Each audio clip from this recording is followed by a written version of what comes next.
খানেক নম্বর এ নিয়ে পরবর্তীতে তারা এই নিয়ে যা ব্যবস্থা নেওয়ার সেটা নেবে। কি বলবেন বিষয়টা? এবং বলছে 8% বুথে ছাপ্পা হয়েছে।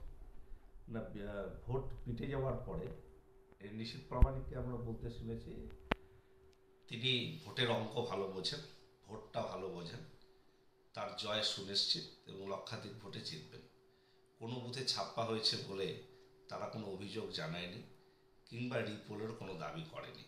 হঠাৎ করে ভোটের রেজাল্ট বেরিয়ে যাওয়ার সপ্তাহখানেক বাদে তার হঠাৎ করে মনে হলো যে রিগিং হয়েছে 8% বুথে। মনে হলো 17C ফর্মের সঙ্গে মিল নেই। তাহলে মাঝপথে গণনা কেন্দ্র ছেড়ে তিনিই চলে গেলেন কেন?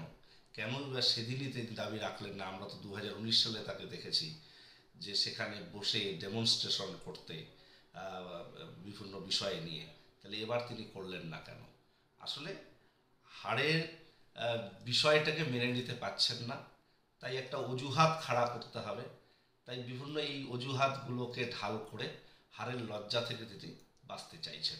কিন্তু হারকে, পরাজয়কে মেনে নিতে শিখুন, মানুষের রায়কে মাথা পেতে নিতে